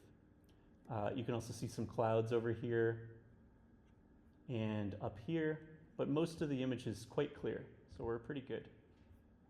So that's one of the gray bands. I can load a different one, band 2. That's my blue band, and it looks similar, but there's slightly different intensities. So now I can load my RGB band just by double clicking this, and all of a sudden you start to see color. So we can see brown for different rocks, we can see blue for ice, white for snow, black for water. But now we have something close to a true color image. Depending on the image that you download, where it is, how much clouds there are, how much snow there is, you might get very different looking images. What we can do, if we double click on the file down here in layers, we can see all of the metadata for how this image is rendered. I made an RGB file, which is great because it automatically knows that the first band is red, the second band is green, etc.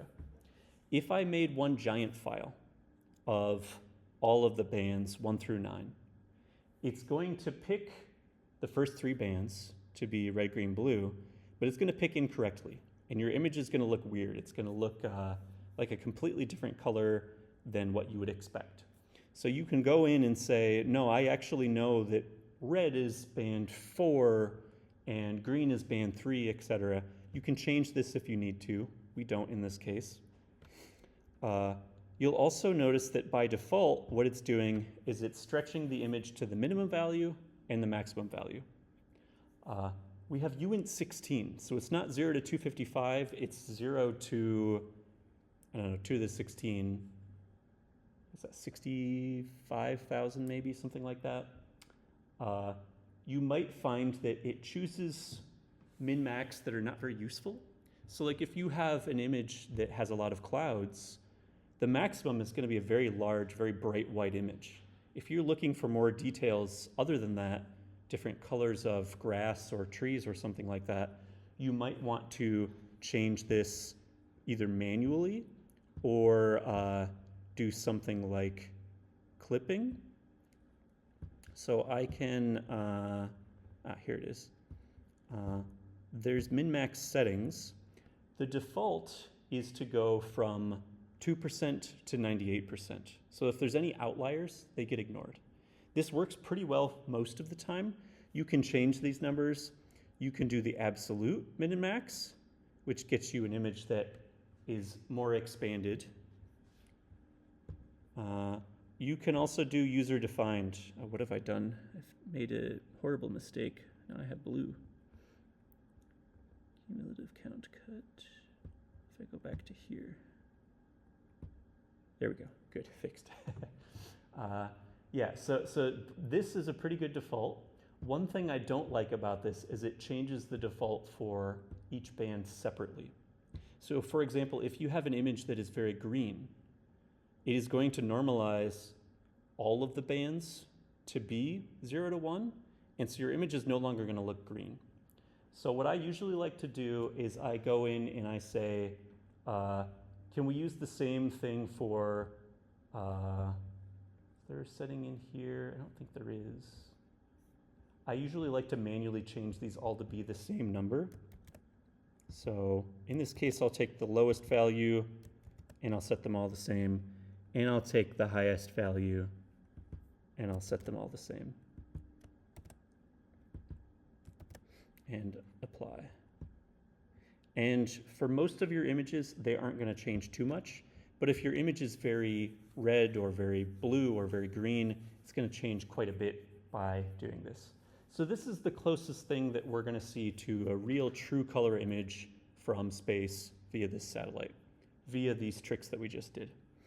And yeah, we can see a lot of useful information about these glaciers, the extent of the glacier.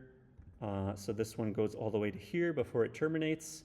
And these are probably receding depending on where on Earth you're looking and where they are in the tidewater glacial cycle. But we can see a bunch of glaciers. We can look at them at different times and see how they change over time because everything's perfectly aligned. We can see where there is snow. This is Greenland, so it's usually snow all year round, and where there isn't snow in the summer. So most of these other rock areas. Some places you should also be able to see sea ice, which is what this probably is. It's a bit blurry, but this is ice that broke off from a glacier somewhere upstream. Okay. Other stuff that we can do, zoom to layer. If you right click, this can be quite useful if you get lost. Yeah, I think this is enough for now just to show you how to visualize your image. This is sufficient for the homework. We'll get into more detail with both QGIS and GDAL when we get to later lectures, but this is good enough for now. So let me go back to PowerPoint. Okay, we covered Landsat. There's a bunch of other websites that you can find free satellite imagery and download it and use it. NASA has a bunch of their own websites. I think I opened them up to visualize them. I've never used them before. So there's a lot more data sets here if you want something specific like maps of vegetation, ocean, land surface, solid earth, biosphere, etc. So like if I go to biosphere, there's information on chlorophyll, on endangered species, leaf area index, carbon, etc. So there's a lot of very useful data here that's beyond just raw satellite imagery, actually derived products or maps. There's also a NASA Open Data Portal, which has some of the same data, but not all. What are some popular data sets here?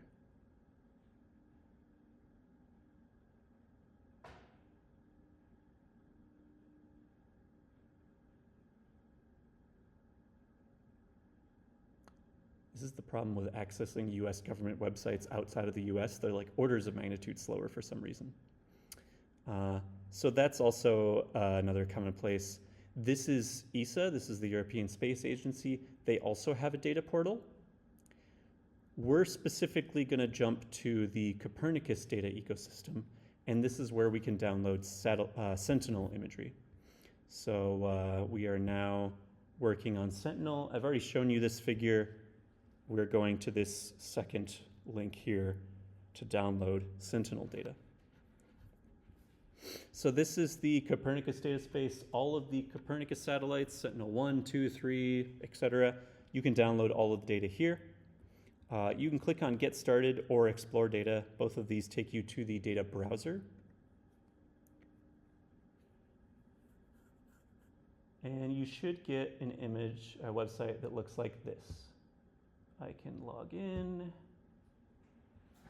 And I have my map of Europe. And this is quite similar to the USGS Earth Explorer website, just for Sentinel data. So a lot of the same options exist.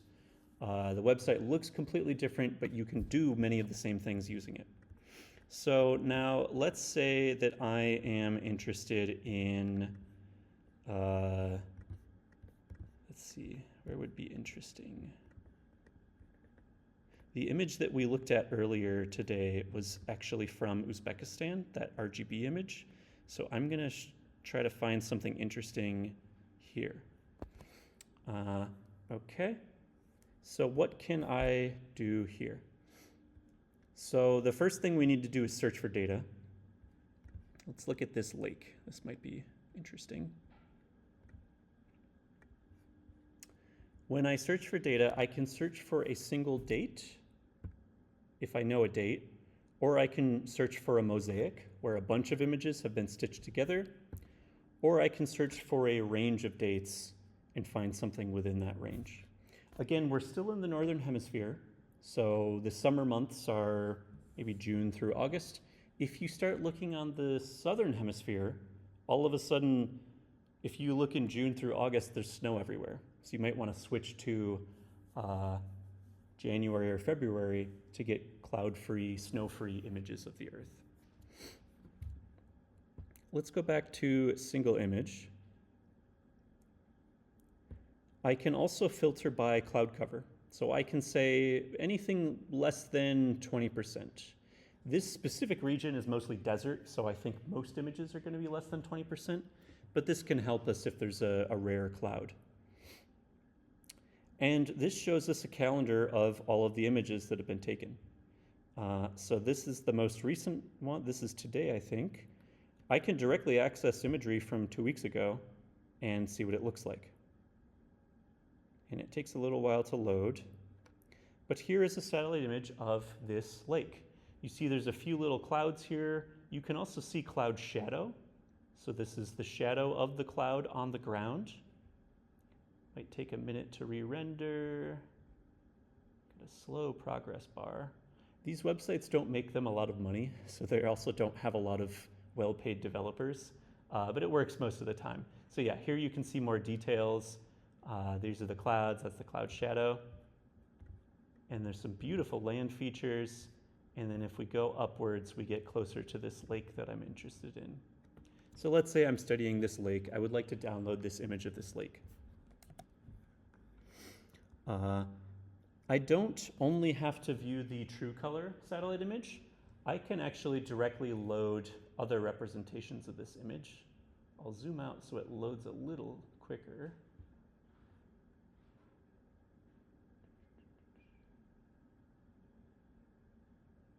There we go, almost there. Okay, there's my lake. That's the true color image. I can also see things in false color. So now, instead of using bands 4, 3, 2, red, green, blue, we are using bands 8, 4, and 3. And now we get much stronger signals for things like agriculture down in the bottom right and urban areas in that city there. So different combinations of bands can show you different things. You can do stretching to basically enhance the image and make it more crisp. So this isn't necessarily true color, but this does maximize all of our bands to look very clear and distinct. You remember NDVI from lecture 0. This is the amount of vegetation. So certain things like desert are going to be low intensity, whereas in here, when you see dark green, that's more high intensity vegetation. There's one for urban. We have a big city in the bottom right. Moisture, probably not too much in the desert, but they sometimes normalize these to look brighter, etc. So there's a lot of different ways to visualize this, but what we want to do is actually download the data. So we can go to search, and for the same location that we're focusing on, we can find Sentinel-2 data with less than 20% clouds. We'll do multispectral, and we want level 2 data, not level 1 data. So that's level 2 is the surface reflectance data. So those are our data sources. Again, you can filter by time range to find a specific data available, but it's always going to use your window as the location search. You can filter by months here as well. Okay, so here's all of my images. I want to see the nice one that I saw before. Here's a good one. So this is a smaller area, but it's focused right on my lake. I can visualize this. And we'll go back to true color. This is what we were seeing before. Let me go back to the search. is which one?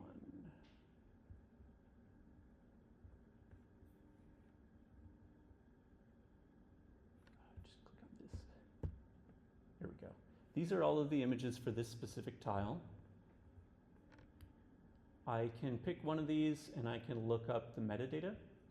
So there's information here about the product, when it was captured, processing date, the instrument, platform, Sentinel-2A, and then I can also download individual files within this. I can specify different workflows for processing, but I don't care about that. What I would like to do is download the whole thing. And so I can either add it to my workspace to bulk download, or I can just directly download the files that I need. And there's also a download button here that does the same thing. So right now it's downloading, it's at 1%. This might take a little while, so we'll come back to this and play with it when it finishes downloading. Already almost 10%, it's not too slow. Go back to my slides. I'll talk about this in more detail later. There's a lot of other websites that you can download data from. So instead of going directly to the people who made the data, there's a lot of cloud computing resources that we're going to cover in more detail in the cloud computing lecture. These are some good links where you can find a lot of good data, mostly freely available to download for any research that you want to do. All of these websites are good places to look for data for your final project, but don't worry about that anytime soon. We'll get to the final project in a few weeks, and then I'll remind you these are many of the places that you can download data from. Visualization, we already saw this. This is GDAL. If you're curious, GDAL stands for Geospatial Data Abstraction Library. The idea is that satellite imagery comes in hundreds of file formats. One library can read all of them via all of these different drivers. The documentation is also really good for GDAL. I would recommend looking at that. Have this open. So this is gdal.org. This is their documentation. There's a bunch of pages here, including download and installation. Programs is the one that's most useful. If you have GDAL 3.11 or newer, there is a new GDAL application. It's very nice, it's very intuitive, it's easy to use. If you have an older version, you have to go down to these traditional applications where the names are really confusing and the arguments aren't necessarily matching. They're kind of all over the place, but these also work for all the things that we need to do in this course. But there's a lot of different things that you can do with GDAL that are very useful and very powerful, and we'll cover a few of them in the pre-processing lecture. Okay. So we saw GDAL. I'm not going to cover ArcGIS in this class because it's only for Windows, but Tomb does offer free licenses for ArcGIS. ArcGIS is not free and it's only Windows. QGIS is free and it works on every operating system, and it's what I use. So I'm going to teach you that, mostly just low level, here's how to visualize things. We're not going to go into details of manipulating or processing data, but this is quite useful for downloading and documenting GDAL. Before I jump to the homework, let's see if our download finished. It was this one. It looks like it finished downloading. Cool. So let me go to my terminal. I'm still in the downloads folder. I have a new file. It's this .safe.zip thing. I can use unzip to open it, and it's going to extract a bunch of files. Now I have a folder for this .safe thing. If I go into this folder with cd, there's a bunch of different things in here. So for example, data strip. I believe this is a bunch of metadata about quality control, geometric quality, radiometric quality, etc. There's granule, which is a terrible name for the images that we want to look at. So you can see image data and auxiliary data. Image data is what I'm interested in. There's some bands that are 10-meter resolution, some that are 20-meter resolution, and some that are 60-meter resolution. If I only want to look at RGB, those happen to be 10-meter resolution. So I can see all of the files, and now instead of .tiff files, these are JP2 files. So these are JPEG files. I can still run GDAL raster info on one of these files. Let's do band 2. That's blue. And I get similar information, different UTM zone, but it's still a UTM projection. Different size, it's almost 11,000 pixels by 11,000 pixels, so it's a big image. It's using this JP2 OpenJPEG library. So that's what .jp2 stands for. I can see the origin pixel size is now 10 meters per pixel instead of 30, and here are the coordinates of the image. And I can do the same things that I just did where I use GDAL raster stack or Rio stack or GDAL merge to create one RGB image out of several grayscale images. But the commands are the same, so I'll save that for the sake of time. We got 15 minutes left. What I'll do instead, let me go back to the Landsat image because I think this could be interesting. Let me do GDAL raster stack on all of my surface reflectance bands. And I'm gonna do some terminal magic. I think I can do something like this. Band 1 through 7. 309. The output is going to be msi.sr, msi.tiff. So what this is maybe going to do is repeat the middle one for all bands. And then I also need to add .tiff here. Let's see if this works.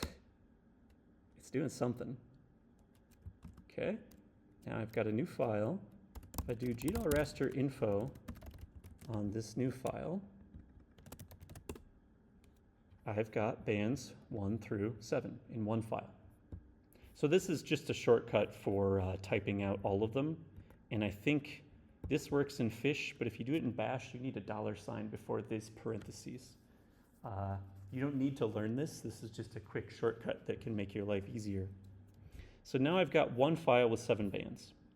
If I go back to QGIS and I try to visualize this new file, this is what I get. And you can see the colors look a little bit strange, like the ground looks kind of bluish. So there's problems there. I can visualize it and I can say red is band 4, green is band 3, and blue is band 2. And then I get back to my RGB image. So that's the only difference. That's why you might need to select the bands. Are there any questions on GDAL or QGIS? Okay. I'll show the homework and then we can wrap up. So what are we doing for this week's homework? We have real satellite images downloaded now. We can start using them. From the command line, it's convenient to use things like GDAL.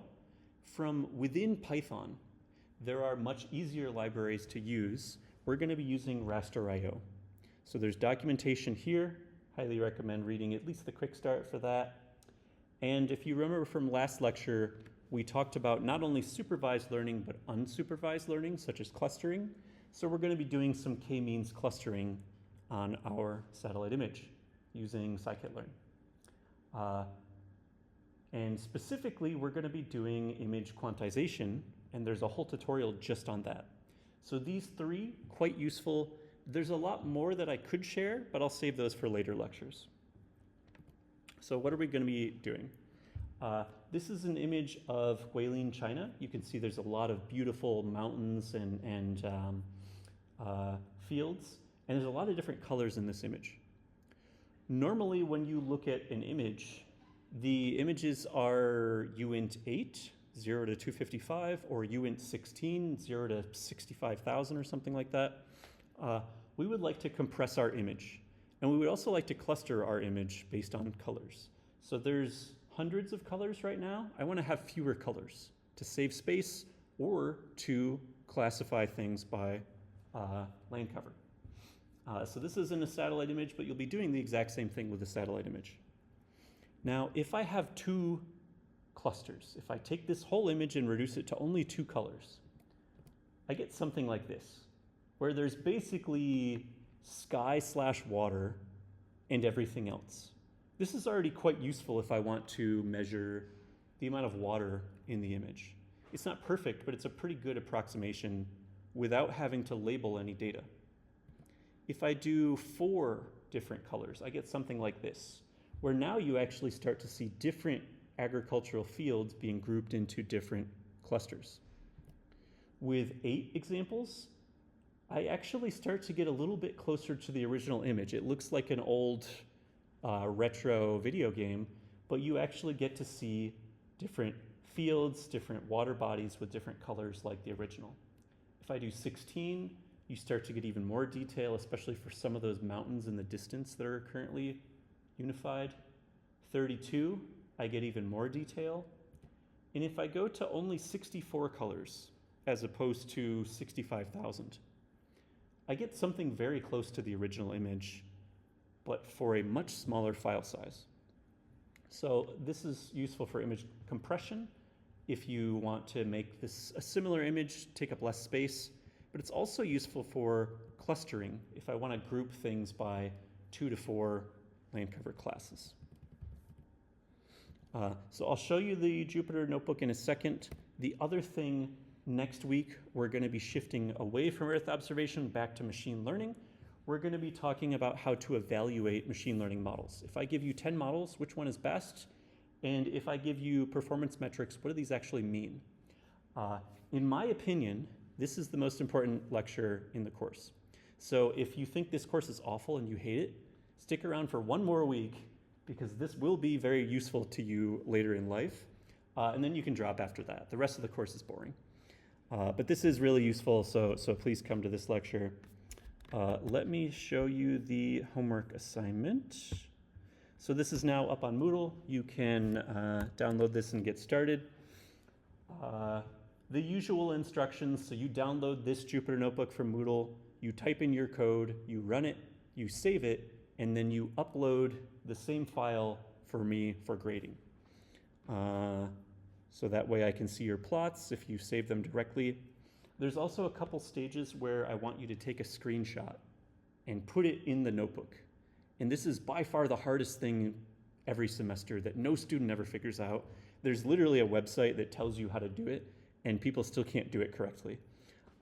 So if you end up with like a link that is like, display the image at this location on your computer, I don't have it on my computer, so I can't see the image.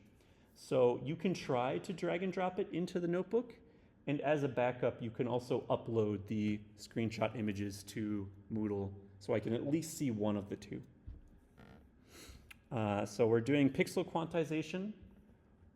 Basically, k-means clustering of an image. This is an example, but you can imagine the same thing with a satellite image. Again, imports. You're allowed to use any of these libraries. You're not allowed to use other libraries. If you import, I don't know, PyTorch, which would not be useful at this point because we'll learn it way later, but if you import PyTorch, you're going to lose points for using things that you're not allowed to use. So you're allowed to use anything in Matplotlib, anything in NumPy, anything in Raster.io, INOP, scikit-learn, not just the things that I've imported, but these ones in particular are going to be very useful. And you'll notice I'm importing a lot of very specific functions. Hint, that's what I use to solve the homework. You might want to read the documentation for these. They might be very useful. Step 1, download a Landsat 9 surface reflectance product with less than 20% cloud cover, covering some kind of interesting area. Great, we've already done this. You've already done step 1, you've already got 10 points. Drag and drop a screenshot so that I can see proof that you did it. This is the harder part, but You'll figure something out. Step 2, pre-processing.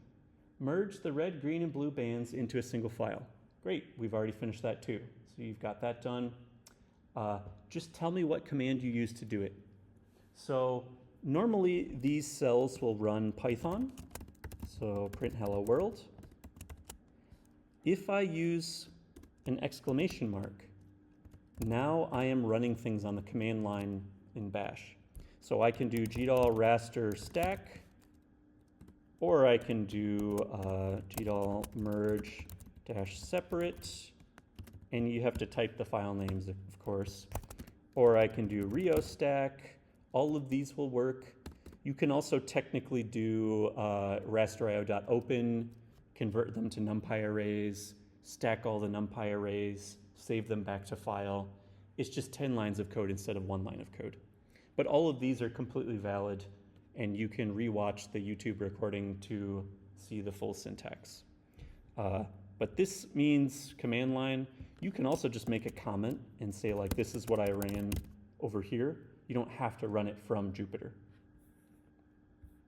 But something like this of proof that you did this doesn't have to be command line. It could be Python directly with raster.io, but I like these because they're less code. Step 3, display this image in true color RGB using GIS software, such as QGIS or ArcGIS if you know how to use that. Include a screenshot. Great, we've already done this too. So you're already halfway done with the homework, just from attending lecture.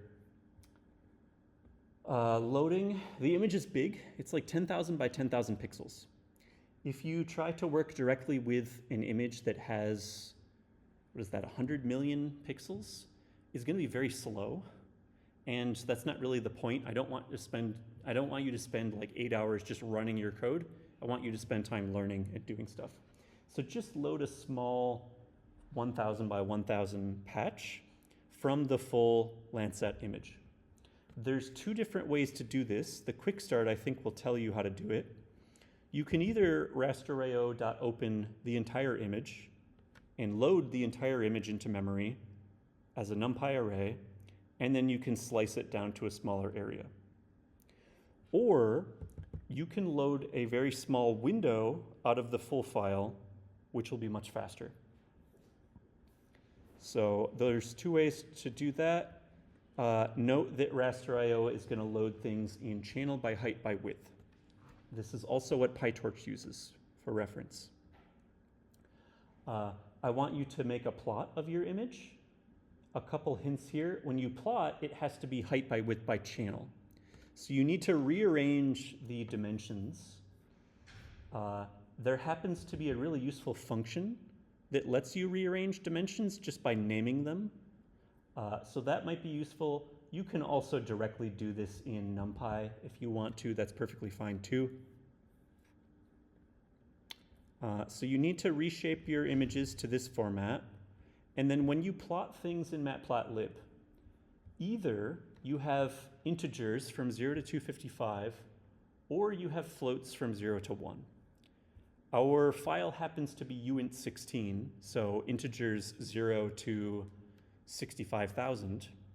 So how do we get that image to a different range? Division, it's not too hard. But check the output type. If it's float, it needs to be 0 to 1 into 0 to 255. You'll also notice that depending on what your image looks like, if you do 0 to 65,000 and you divide by 65,000 to get it 0 to 1, the actual image is not 0 to 65,000, it's like 0 to 10,000. So you might have very large pixel values that are useless, they're all clouds, you don't care about them. You want to focus on the color of the image itself. So you don't have to clip it just by dividing by 65,000. You could divide it by 10,000 or 20,000. So try different values until you get an image that looks good, looks similar to that nice visualization you saw in QGIS. You can technically do that 2% to 98% stretch thing, and you get a really nice looking image, but you don't have to. So you get points here if the image kind of looks good. Like I can see the colors. If it's like 90% black because the color values are stretched too much, you're going to lose some points here. So try to make the image look okay. It doesn't have to be perfect. K-means clustering. There is a very useful class to do this. You don't have to write all the code from scratch. You can just use this. And again, scikit-learn requires things to be in sample by feature dimensions. So every pixel is an independent sample. So we're going to have h times w samples, and we're going to have c values. In this case, c happens to be 3, but it works for multispectral as well. So take your image and reformat it to this shape. It should now be a big matrix, a very tall, skinny matrix. You're going to try several different values of k, and some of them are going to be better than others. So I want you to make a plot, like we saw in lecture, for sum of squared error versus k, and then determine the ideal value of k. This is also a place where students always get confused. It depends on what your goal is. If you want the image to look very realistic, hell, make your k 256, and then it's going to look perfect. If you want to try to group similar things together via classification without labels, you want a much smaller value of k. If you remember from lecture, I showed a very specific method, hint, hint, that lets you look for the ideal value of k. Use that. It's in the lecture slides from last week. I did show you how to find the ideal value of k for k-means. Now, using the cluster centroids, the k clusters that we've determined are average, you're going to replace all the values in the original image. And the resulting image will look something like this, where there's much fewer colors. This one has 16, but you might have even fewer than this. And every pixel is one of those k clusters. So you get basically the same image you originally had, but it's quantized into a much fewer colors. So that's the homework, that's pixel quantization. There's a lot of steps, but you've already done 3 of them, and the rest are relatively simple, I hope. But let me know if you have any problems or questions on this. For extra credit, you can also do patch quantization, where instead of 1 pixel at a time, you take different patches and you chop them up and replace patches that look similar. The steps here, instead of Landsat, now use Sentinel. Great, that's already done. If you include a screenshot of this, you've already got 1 or 2 points of extra credit. Perfect. Load a patch of this image into Python. You also know how to do that. That's quite easy. Chop the image into a grid where each patch is p equals 32 by 32 pixels, and then reshape it so that it looks like these dimensions. So you've basically done this before, but this is a little bit trickier. Hint, there's useful functions that might help here. Now, instead of using k-means, use hierarchical clustering, which we talked about last week. Hint, there's built-in support for this. Create a dendrogram plot. I've messed up here. Create a dendrogram plot. Again, very useful built-in functions to do this. And then I'm specifically telling you k equals 32. Do 32 exemplars, replace your patches, and plot the image. So it's not too tricky, but there's enough little things that are different, especially the dimensions, that this is actually kind of challenging, but that's why it's extra credit. So completely optional. You can still get 100 without touching this, but if you lose points elsewhere on this homework or a different homework, the extra credit can help make up for points. And if this specific homework feels easy, then you can do extra stuff and get extra points for it. So that's the idea. Are there any questions about the homework? Cool. All right. We're a little bit over time. I'm going to stick around for 5-10 minutes. If you want, I'm happy to debug your GDAL installations and hopefully get you started on the homework.